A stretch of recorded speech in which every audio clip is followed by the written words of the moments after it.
ആത്മവിശ്വാസത്തിനെക്കുറിച്ചും self എസ്റ്റീമിനെക്കുറിച്ചും സംസാരിക്കുമ്പോൾ princess ഡയാനയെക്കുറിച്ച് സംസാരിക്കുന്നത് എന്തുകൊണ്ടും എല്ലാവർക്കും കൂടുതലായിട്ട് ഈ വിഷയത്തിനെക്കുറിച്ച് മനസ്സിലാക്കാൻ സഹായിക്കുന്ന ഒന്നാണ്. പ്രിൻസസ് ഡയാന എന്ന് പറഞ്ഞ വ്യക്തി 1981 പ്രിൻസ് ചാൾസിനെ വിവാഹം കഴിക്കുന്നതിലൂടെ ഇംഗ്ലണ്ട് റോയൽ ഹൗസ് ഹോൾഡിലേക്ക് കടന്നു വരികയും പിന്നീട് അവരുടെ മരണം 1997 ഇവർ മരിച്ചിട്ടും അതിനുശേഷവും ഇപ്പോഴും ഒരുപാട് പേർക്ക് കൗതുകമായും മീഡിയയിലൊക്കെ നിറഞ്ഞു നിൽക്കുന്നതുമായിട്ടുള്ളൊരു സാന്നിധ്യമാണ് അവരുടേത്. കാര്യം അവർ മരിച്ചിട്ട് ഇത്രയും വർഷങ്ങളായി എന്നുണ്ടെങ്കിലും ലോകത്തിലെമ്പാടും ഒരുപാട് ആരാധകർ ഇപ്പോഴും ഉള്ളൊരു വ്യക്തിത്വമാണ് അവരുടേത്. പുറത്തുനിന്ന് നോക്കുമ്പോൾ വളരെയധികം ഇമ്പാക്റ്റ് ഉള്ളതും വളരെയധികം ഫാൻസി ആയിട്ടുള്ള ഒരു ലൈഫ് സ്റ്റൈലും ഉള്ളൊരു വ്യക്തിയായിട്ട് കൂടി അവരുടെ ഉള്ള വിഷമങ്ങൾ തിരിച്ചറിയുമ്പോൾ അവർ എത്രമാത്രം മെൻ്റൽ ഹെൽത്ത് ഇഷ്യൂസ് സഹിച്ചിട്ടുണ്ട്, അത് നേരിട്ടിട്ടുണ്ട് എന്നുള്ളത് തിരിച്ചറിയുമ്പോൾ തീർത്തും ദൗർഭാഗ്യകരമായിട്ടുള്ളൊരു ജീവിതമായിരുന്നു അവരുടേത് എന്ന് വേണം നമുക്ക് പറയാൻ. എന്തുകൊണ്ടാണെന്നല്ലേ ഇന്ന് നമുക്ക് സംസാരിക്കാം പ്രിൻസസ് ഡയാനയെക്കുറിച്ച്. എല്ലാവർക്കും ബോധിയിലേക്ക് സ്വാഗതം.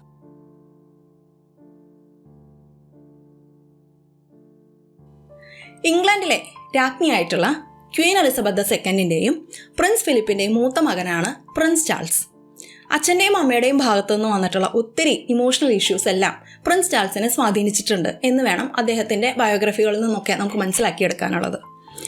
അച്ഛനും അമ്മയും പ്രിൻസ് ചാൾസിനെ അത്ര ഒരു എഫക്റ്റീവായിട്ടുള്ള ഒരു മകനായിട്ടോ അല്ലെങ്കിൽ അത്ര കഴിവുള്ള ഒരു ഫ്യൂച്ചർ കിങ് ആയിട്ടോ ഒന്നും കരുതിയിട്ടില്ലായിരുന്നില്ല. അതുമാത്രമല്ല, വൈകാരികമായിട്ടുള്ള ഒരു അറ്റാച്ച്മെൻറ്റ് ഈ അച്ഛനും അമ്മയ്ക്കും പ്രിൻസ് ചാൾസിന് നൽകാനും സാധിച്ചിട്ടില്ല. അതുകൊണ്ട് തന്നെ ഒത്തിരി മെൻ്റൽ ഹെൽത്ത് ഇഷ്യൂസും പ്രിൻസ് ചാൾസിനുണ്ടായിരുന്നു. അദ്ദേഹത്തിന് ചെറുപ്പത്തിലെ അഡാപ്റ്റ് ചെയ്യുന്നതിലുള്ള ഇഷ്യൂസ് ഉണ്ടായിരുന്നു. അങ്ങനെ പിന്നീട് വളർന്നു വന്നു കഴിഞ്ഞിട്ടും അദ്ദേഹം സ്വന്തം ഇൻഡിവിജ്വാലിറ്റി കാണിക്കാൻ വേണ്ടി തന്നെ ഒത്തിരി കഷ്ടപ്പെട്ടിരുന്നതായിട്ടൊക്കെ നമുക്ക് വായിച്ചറിയാൻ സാധിക്കും. ഇംഗ്ലണ്ടിലെ റോയൽ ഹൗസ് ഹോൾഡ് എന്ന് പറഞ്ഞു കഴിഞ്ഞാൽ നമ്മളുടെ ഇവിടുത്തെ പോലെയൊന്നുമല്ല. വളരെ സ്ട്രിക്റ്റ് ആണ്, വളരെയധികം പ്രജുഡിസ്ഡ് ആണ്, ആളുകളെ വല്ലാതെ ജഡ്ജ് ചെയ്യുന്ന ഒരു സമൂഹമാണ്. ഇങ്ങനെയൊക്കെ സ്ട്രിക്റ്റ് ആയിട്ടൊക്കെ വേണം പോകാൻ. ചെറിയ തെറ്റുകൾ പോലും ക്ഷമിക്കാത്ത വളരെയധികം അൺഫോർഗീവിങ് ആയിട്ടുള്ള ഒരു എൻവയോൺമെൻ്റ് ആണ് അവിടുത്തേത്. അങ്ങനെ ഇരിക്കുമ്പോൾ പ്രിൻസ് ചാൾസിന് ഇതിനെല്ലാം ഒരു ആശ്വാസമായിട്ട് വന്നിട്ടുള്ളത് കെമില എന്ന് പറയുന്ന ഒരു യുവതിയാണ്. വളരെയധികം സ്നേഹത്തിലായിരുന്നിട്ട് കൂടി റോയൽ ഹൗസ് ഹോൾഡ് ഈ ഒരു കല്യാണത്തിന് സമ്മതിച്ചില്ല. അതുമാത്രമല്ല, ഫ്യൂച്ചർ ഒരു കിങ്ങിൻ്റെ അമ്മയാവേണ്ടിയിരിക്കുന്ന, ഫ്യൂച്ചറിൽ ഒരു ക്വീൻ ആവേണ്ട ഗുണങ്ങളൊന്നും കമിലയ്ക്കില്ല എന്നവർ വിധി എഴുതി. അതിനുശേഷമോ അങ്ങനെ കമില വേറൊരു വിവാഹം കഴിച്ച് മാറി. പ്രിൻസ് ചാൾസിന് ഇത് ഒട്ടും സഹിക്കാൻ പറ്റുന്നൊരു കാര്യമായിരുന്നില്ല. കാരണം അവരത്രമാത്രം സ്നേഹിച്ചിരുന്നൊരു സ്ത്രീയാണ് കമില. പക്ഷേ അങ്ങനെ ഇരിക്കുമ്പോൾ തന്നെ അവർ ചെയ്തത് അവർ രഹസ്യമായി തന്നെ അവരുടെ ബന്ധം തുടർന്നു എന്നുള്ളതാണ്. അവിടുത്തെ ഒരു രാജകുടുംബത്തിലൊന്നും അതത്ര വലിയൊരു കാര്യമായിട്ട് അവർക്ക് തോന്നിക്കാണില്ലായിരിക്കും. എന്തായാലും പ്രിൻസ് ചാൾസും കമിലയും രഹസ്യമായി തന്നെ അവരുടെ ബന്ധം തുടർന്നു.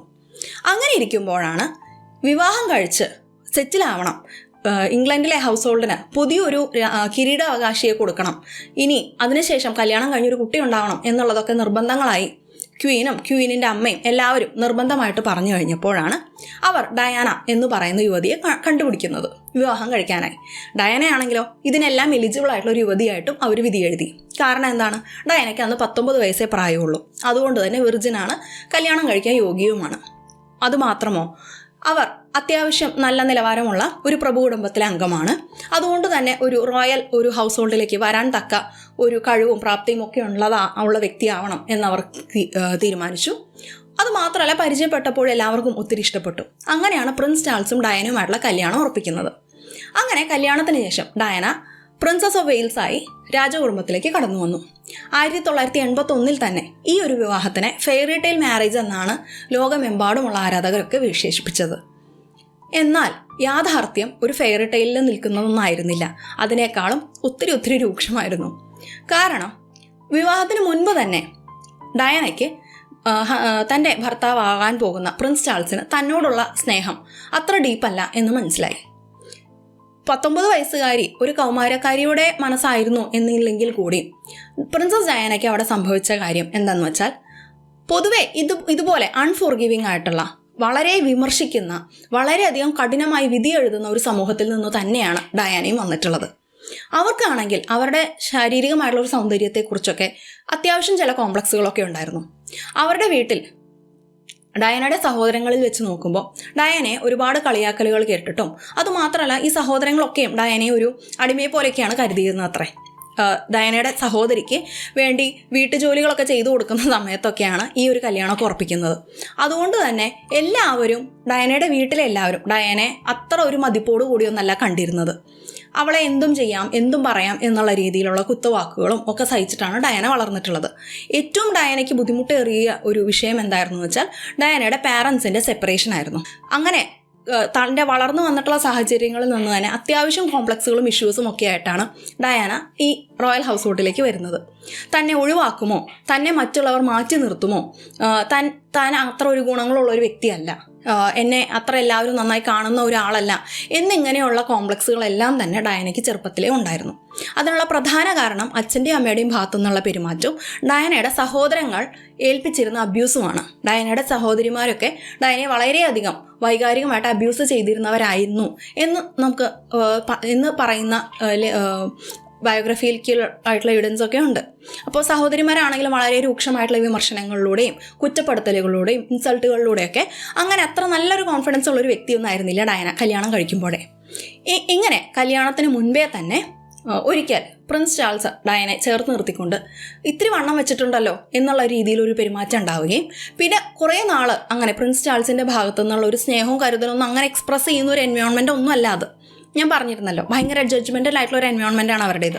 അങ്ങനെ പ്രിൻസ് ചാൾസിൻ്റെ ഭാഗത്തു നിന്നുള്ള ഒരു ഒറ്റപ്പെടുത്തലും കാര്യങ്ങളൊക്കെ വന്നപ്പോൾ ഡയാന അതിനെതിരെ പ്രതികരിച്ചത് തൻ്റെ ഫിസിക്കലായിട്ടുള്ള ഒരു ബ്യൂട്ടിയാണ്, തൻ്റെ ആ ഒരു ഫിസിക്കലി താൻ എത്രമാത്രം സുന്ദരിയായിരിക്കുന്നു അത്രമാത്രമായിരിക്കാം തൻ്റെ ഭർത്താവ് തന്നോടുള്ള സ്നേഹം കാണിക്കുന്നത് എന്നുള്ളൊരു തോന്നലാണ് ഡയാനയ്ക്ക് അതിൽ നിന്നുണ്ടായത്.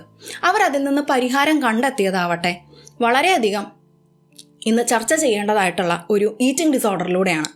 എന്താണ് ഈറ്റിംഗ് ഡിസോർഡർ? ആഹാരവുമായിട്ടുള്ള നെഗറ്റീവായിട്ടുള്ള ചില പ്രശ്നങ്ങളാണ് മനഃശാസ്ത്രപരമായിട്ടുള്ള ഈറ്റിംഗ് ഡിസോർഡറുകൾക്ക് കാരണം. പ്രധാനമായിട്ടും അനോറക്സിയ നെർവോസ, ബുളീമിയ നെർവോസ എന്ന് പറയുന്ന 2 രോഗങ്ങളാണ് ഈറ്റിംഗ് ഡിസോർഡറുകളുടെ കീഴിൽ വരുന്നത്. ഡയാനയ്ക്ക് അതിൽ ബുളീമിയ നെർവോസ ആയിരുന്നു. എന്താണ് ബുളീമിയ നെർവോസ? ടെൻഷൻ വരുമ്പോൾ അമിതമായിട്ട് ആഹാരം കഴിക്കുക. ഈ കഴിച്ച ആഹാരം മുഴുവൻ താൻ വണ്ണം വെച്ചു പോയാലോ, ഇനി വണ്ണം വെച്ചാൽ തന്നെ ആരും ഇഷ്ടപ്പെട്ടില്ലെങ്കിലോ എന്ന ഭയത്തോടു കൂടി അത് മുഴുവൻ ഛർദ്ദിക്കുക. തന്നെ ഇൻഡ്യൂസ് ചെയ്ത് ഛർദ്ദിച്ച് അങ്ങനെ ആഹാരം തീരെ കിട്ടാതെ മെലിഞ്ഞു പോകുന്നൊരവസ്ഥയാണിത്. അങ്ങനെ വേണ്ടത്ര പോഷണം പോലും കിട്ടാതെ ശരീരം ചെറുതായി ക്ഷീണിച്ച് വരിക. തൻ്റെ ഉള്ളിലുള്ള നെഗറ്റീവായിട്ടുള്ള വിശ്വാസങ്ങൾ, താൻ വണ്ണം വെച്ച് പോയി കഴിഞ്ഞാൽ ആരും തന്നെ ആക്സെപ്റ്റ് ചെയ്യില്ല, താൻ മെലിഞ്ഞിരുന്നാൽ മാത്രമാണ് മറ്റുള്ളവർ തന്നെ സ്നേഹിക്കുകയുള്ളൂ, തന്നെ ആർക്കും ഇഷ്ടമല്ല, മെലിഞ്ഞിരിക്കുന്ന തന്നെ മാത്രമാണ് മറ്റുള്ളവർക്ക് ഇഷ്ടം ഉണ്ടാവുള്ളൂ, മറ്റുള്ളവർ തരുന്ന സ്നേഹമെല്ലാം കണ്ടീഷണലാണ്, അല്ലാതെ എൻ്റെ ഉള്ളിലെ എന്നെ ആർക്കും ഇഷ്ടമല്ല എന്നുള്ള തരം ചിന്താരീതികളാണ് ഇത്തരമൊരു ഈറ്റിംഗ് ഡിസോർഡറിന് കാരണം. ഇങ്ങനെ വരുന്ന സമയത്ത് അവർ ഒരു തരി ആഹാരം പോലും ഉള്ളിൽ വെച്ച് ദഹിച്ച് അതിന് തൻ്റെ ഒരു പോഷണമായിട്ട് മാറ്റാനായിട്ടുള്ള ഒരു സാധിക്കാതെ വളരെ വലിയൊരു മാൽ ന്യൂട്രീഷനും അണ്ടർ ന്യൂട്രീഷനും ഇടയായി ഒരുപാട് അസുഖങ്ങൾ വരുന്ന ഒരു സാഹചര്യമാണ് ഇതിനകത്തുണ്ടാകുന്നത്. പ്രിൻസ് ചാൾസ് കമിലയുമായിട്ടുള്ള ബന്ധം തുടരുന്നത് അറിഞ്ഞതോടുകൂടി ഈ പ്രശ്നം വഷളാവുകയും ചെയ്തു. വിവാഹം കഴിഞ്ഞ ആദ്യത്തെ ഒരു 2-3 ദിവസത്തിൽ തന്നെ കമിലയുമായിട്ടുള്ള ബന്ധം പ്രിൻസ് ചാൾസ് ഇപ്പോഴും തുടരുന്നു എന്നറിഞ്ഞ ഡയാനയ്ക്ക് അതുമായിട്ട് അഡാപ്റ്റ് ചെയ്യാൻ ഒട്ടും സാധിച്ചില്ല. ഭർത്താവുമായിട്ട് വല്ലാതെ കലഹിച്ച് നോക്കിയെങ്കിലും ഭർത്താവാണെങ്കിൽ ഈ പറഞ്ഞ കാര്യങ്ങൾക്കൊന്നും ഒരു പ്രാധാന്യം കൊടുക്കാനോ അവർക്ക് വേണ്ട ഒരു സപ്പോർട്ട് നൽകാനോ തയ്യാറായില്ല. കാരണം അയാൾക്ക് അതിന് സാധിക്കുന്ന ഒരു വ്യക്തിയല്ലല്ലോ. അതുകൊണ്ട് തന്നെ അയാൾ തീർത്തും ഒരു അവഗണനയാണ് പ്രിൻസസ് ഡയാനയോട് കാണിച്ചത്. പ്രിൻസസ് ഡയാന ആവട്ടെ ഈ ദേഷ്യവും ഈ പ്രശ്നങ്ങളെല്ലാം തന്നെ മേലാണ് തീർത്തത്. ആത്മഹത്യാ ശ്രമങ്ങളിലൂടെയും തീവ്രമായിട്ടുള്ള ഡിപ്രഷനിലൂടെയും ഒക്കെ കടന്നുപോയപ്പോഴും പ്രിൻസ് ചാൾസിൻ്റെ ഭാഗത്തു നിന്നുള്ളൊരു സപ്പോർട്ടൊന്നും അവർക്ക് കിട്ടിയില്ല. അതുമാത്രമല്ല റോയൽ ഹൗസ് ഹോൾഡ് തന്നെ അവരോട് വളരെ നെഗറ്റീവായിട്ടുള്ള രീതിയിലാണ് പെരുമാറിയിട്ടുള്ളത്. പുറമേക്ക് എന്തൊക്കെ ഉള്ളിൽ സംഭവിച്ചാൽ തന്നെയും പുറമേക്ക് ചിരിച്ചു ഒട്ടിച്ചുകൊണ്ട് വളരെ ഹാപ്പി ആയിട്ടുള്ള ഒരു ജീവിതം പ്രൊജക്റ്റ് ചെയ്യണം എന്നുള്ള നിർബന്ധക്കാരായിട്ടുള്ള റോയൽ ഹൗസ് ഹോൾഡ് ആവട്ടെ ഇത്തരം പ്രശ്നങ്ങൾക്കൊന്നും വേണ്ടത്ര പരിഗണന കൊടുത്തതുമില്ല. അവർ പിന്നെയും അവരെ പ്രഷർ ചെയ്തത് നീ എപ്പോഴും ചിരിച്ചുള്ള ഒരു മുഖം കാണിക്കണം, എന്തിനാണ് ഈ ചെറിയ പ്രശ്നങ്ങളൊക്കെ അത്ര സീരിയസ് ആയിട്ട് എടുക്കുന്നത് എന്നൊക്കെ പറഞ്ഞിട്ടാണ്. ഈ ഒരു കാര്യത്തിനോട് നമ്മളിൽ ഒരുപാട് പേർക്ക് റിലേറ്റ് ചെയ്യാൻ സാധിക്കും. കാരണം നമ്മുടെ നാട്ടിലും അങ്ങനെ തന്നെയാണല്ലോ. പ്രശ്നങ്ങൾ വരുമ്പോൾ അതിനെ ഫോക്കസ് ചെയ്യാതെ അതിലേക്ക് വേണ്ട സപ്പോർട്ട് നേടാതെ പുറമേക്ക് നല്ലൊരു ജീവിതം പ്രൊജക്റ്റ് ചെയ്യുക എന്നുള്ളത് തന്നെയാണല്ലോ നമ്മുടെ നാട്ടിലും ഒരു സ്റ്റാൻഡേർഡായിട്ട് കരുതുന്നത്. എന്നാൽ അത് പിന്നെയും ബാക്ക് ഫയർ ചെയ്തുകൊണ്ടിരുന്നു. 2 പ്രസവങ്ങളും 2 ഗർഭകാലങ്ങളും അവർക്ക് ഒരുപാട് ബുദ്ധിമുട്ടുകൾ ഏറിയതായിരുന്നു. രണ്ടാമത്തെ ഒരു പ്രഗ്നൻസിയും ഡെലിവറിക്കും ശേഷം പൂർണ്ണമായിട്ടും പ്രിൻസസ് ഡയാനയും പ്രിൻസ് ചാൾസും ഏതാണ്ട് അകന്ന മട്ടായിരുന്നു. രണ്ടുപേരും സെപ്പറേറ്റ് ആയിട്ടുള്ള ഒരു ജീവിതം ആരംഭിച്ചു. അവർക്ക് അപ്പോഴും അവരുടെ സ്വന്തം സ്ഥാനം കണ്ടെത്തുന്നതിനും താൻ എന്തിനു വേണ്ടി ഈ ലോകത്ത് ഇങ്ങനെ ജീവിക്കണം എന്നുള്ള തോന്നലുകളും അവരെ എപ്പോഴും വേട്ടയാടിയിരുന്നു. എപ്പോഴും തന്നിൽ നിന്ന് അകന്നുപോയ തൻ്റെ ഭർത്താവ് തിരിച്ചു വരും എന്നുള്ള വിശ്വാസത്തിൽ അവർ പിന്നെയും സ്വയം ടോർച്ചർ ചെയ്തും സ്വന്തം ആത്മവിശ്വാസക്കുറവ് നേരിട്ടുകൊണ്ടൊക്കെ അവർ മുന്നോട്ട് പോയി. എന്നാൽ ഇവിടെ ഓർക്കേണ്ട മറ്റൊരു വസ്തുത, വിവാഹത്തിന് ശേഷം പ്രിൻസസ് ഡയാനയ്ക്ക് ഇംഗ്ലണ്ടിൽ മാത്രമല്ല ലോകത്തൊട്ടാകെ ലഭിച്ച സ്വീകാര്യതയാണ്. പ്രിൻസസ് ഡയാനയെ ഒന്ന് കാണാൻ വേണ്ടി മാത്രം ഒരുപാട് ആളുകൾ തടിച്ചുകൂടിയിരുന്നു അവർ പോകുന്നിടത്തൊക്കെ. പ്രിൻസ് ചാൾസിനെ കണ്ടു കഴിഞ്ഞാലും വേണ്ട പ്രിൻസസ് ഡയാന എവിടെ എന്ന് ചോദിച്ചിരുന്നു ആളുകളൊക്കെ. ഇവരുടെ ജീവിതമാകട്ടെ ഒരുപാട് ക്യാമറ തൂക്കിയുള്ള പാപ്പരാസികൾ എപ്പോഴും ഇവരുടെ ഒരു ഫോട്ടോ കിട്ടാൻ വേണ്ടി അങ്ങനെ അലഞ്ഞു നടക്കുമായിരുന്നു. ഇത്രയ്ക്കധികം ലോകത്തിലെ ആളുകളെല്ലാം സ്നേഹിച്ചിരുന്ന ഒരു വ്യക്തിയായിട്ടും ഇത്രയ്ക്കധികം സമ്പന്നമായിട്ടുള്ള ഒരു കുടുംബത്തിൽ അവർ വന്ന് ചേർന്നിട്ടും ഇത്രയ്ക്കധികം ജീവിത സാഹചര്യങ്ങൾ ഉണ്ടായിട്ടും അവർക്ക് ആ ഒരു ഇതിനോട് ചേർന്ന് പോകാൻ സാധിച്ചില്ല എന്നുള്ളതാണ് സത്യം. കാരണം അവരുടെ ഉള്ളിലെ തന്നെ മറ്റുള്ളവർ സ്നേഹിക്കാൻ കൊള്ളില്ല, താൻ അത്രമാത്രം നല്ല പോസിറ്റീവായിട്ടുള്ളൊരു വ്യക്തിയല്ല, എന്നെ ആർക്കും ഇഷ്ടമല്ല, ഞാൻ ഒരു ചീത്ത വ്യക്തിയാണ്, ഞാൻ മെലിഞ്ഞിരുന്നാൽ മാത്രമാണ്, അല്ലെങ്കിൽ ഞാൻ അതുപോലെ സുന്ദരിയായിരുന്നാൽ മാത്രമാണ് മറ്റുള്ളവർക്ക് എന്നെ സ്നേഹിക്കാൻ സാധിക്കുകയുള്ളൂ, അല്ലാത്ത എൻ്റെ ഉള്ളിലെ എന്നെ ആർക്കും വേണ്ട, ഞാൻ മറ്റുള്ളവർ എന്നെ സ്നേഹിച്ചു കഴിഞ്ഞാലും അതൊന്നും ശരിയായിട്ടുള്ള ഒരു രീതിയല്ല എന്നുള്ള ഒരു രീതിയിലൊക്കെയുള്ള ഒരു തരം നെഗറ്റീവായിട്ടുള്ള ചിന്താഗതികൾ അത്രമാത്രം അവരെ ബുദ്ധിമുട്ടിച്ചിരുന്നു. അതുകൊണ്ട് തന്നെ ലോകമെമ്പാടുമുള്ള ആളുകൾ നൽകുന്ന സ്നേഹമൊന്നും അവരുടെ ഉള്ളിലേക്ക് എത്തിയിട്ടില്ല എന്നുള്ളതാണ് സത്യം. ഇതാണ് ആത്മവിശ്വാസക്കുറവിൻ്റെ ഏറ്റവും വലിയൊരു എക്സാമ്പിൾ. കാരണം നമ്മളുടെ ചുറ്റിലും നമുക്ക് എത്രമാത്രം നല്ല കാര്യങ്ങളും ജീവിത സൗകര്യങ്ങളും സമ്പന്നതയും ഒക്കെ ഉണ്ടായിട്ടും അതൊന്നും നമ്മളുടെ ഉള്ളിലേക്ക് എത്തിയിട്ടില്ല എന്നുണ്ടെങ്കിൽ ഒരു കാര്യവുമില്ല. അതിൻ്റെ ഉള്ളിലെല്ലാം നമ്മളുടെ വിഷമത്തിൻ്റെ ഉള്ളിൽ, ആ ഒരു തടവറയുടെ ഉള്ളിലെല്ലാം നമ്മളായിപ്പോവും എന്നുള്ളതിൻ്റെ ഉദാഹരണമാണ് പ്രിൻസസ് ഡയാനയുടേത് ജീവിതം. അവരെ സംബന്ധിച്ചിടത്തോളം അവരുടെ ഭർത്താവിൽ നിന്ന് കിട്ടുന്ന ഒരു സ്നേഹമോ കരുതലോ മാത്രമായിരുന്നു അവരുടെ ജീവിതത്തിൻ്റെ ആകത്തുക. അത് കിട്ടാതെ വന്നപ്പോൾ എനിക്കിനി ജീവിതമില്ല എന്നൊരു തീരുമാനത്തിലേക്ക് അവരെത്തി. അങ്ങനെ അവർ വളരെയധികം ഡൗൺ ആയി പോവുകയും ചെയ്തു. പക്ഷെ അവരതിൽ നിന്ന് അവിടെ കുടുങ്ങിക്കിടന്നില്ല എന്നുള്ളതാണ് അവരുടെ ഒരു ജീവിതത്തിൻ്റെ ഒരു സക്സസ് ആയിട്ട് നമുക്ക് പറയേണ്ടത്. പിന്നീട് തുടർന്ന് വന്നിട്ടുള്ള തെറാപ്പിസ്റ്റുകളുടെ ഒക്കെ ഹെൽപ്പോടുകൂടിയും ഒരുപാട് ഡോക്ടർമാരുടെ ഹെൽപ്പോടുകൂടിയൊക്കെ അവരുടെ ജീവിതം തിരിച്ചു പിടിച്ചു. ബുളിമിയ നെർവോസ എന്ന് പറയുന്ന അവസ്ഥയിൽ നിന്നും അവർ മറികടന്ന് മുന്നോട്ട് വന്നു. സ്വന്തം ജീവിതത്തിൻ്റെ കടിഞ്ഞാൺ സ്വയം ഏറ്റെടുത്തു. തന്നെ സ്നേഹിക്കാത്ത തൻ്റെ ഭർത്താവിനെ തനിക്കും വേണ്ട എന്നുള്ളൊരു തീരുമാനത്തിലെത്തുകയും അവരുടെ നിരന്തരമായിട്ടുള്ള ഒരു പ്രയത്ന ഫലമായി തന്നെ അവരുടെ ഒരു ഡിവോഴ്സ് നേടിയെടുക്കുകയും, കാരണം ഇംഗ്ലണ്ടിലെ ഹൗസ് ഹോൾഡിലെ ഒരു ഡിവോഴ്സ് നേടിയെടുക്കുക എന്നൊന്നും പറഞ്ഞു കഴിഞ്ഞാൽ പോസിബിൾ ആയിട്ടുള്ള ഒരു കാര്യമല്ല. കാരണം ചർച്ചിൻ്റെ അധീനതയിലായതുകൊണ്ട് തന്നെ അവിടുത്തെ ഒരു ക്രിസ്ത്യൻ ചർച്ച് എന്ന് പറഞ്ഞു കഴിഞ്ഞാൽ ഒരു ഡിവോഴ്സിനൊന്നും അത്രയ്ക്കധികം പ്രയോറിറ്റി കൊടുക്കുന്ന ഒരു ഇതുമല്ല. അങ്ങനെ അവർ വളരെയധികം അത് മാത്രമല്ല അവിടുത്തെ കാര്യം, ഇവരുടെ ഒരു മകനാണ് ഫ്യൂച്ചറിൽ ഒരു കിങ് ആയിട്ട് വരേണ്ടത്. അപ്പോൾ അതിൻ്റെ പാരൻസ് തന്നെ ഡിവോഴ്സ് ചെയ്യുക എന്ന് പറയുമ്പോൾ അവർക്കത് ആക്സെപ്റ്റബിൾ ആയിട്ടുള്ള ഒരു കാര്യമൊന്നുമല്ല.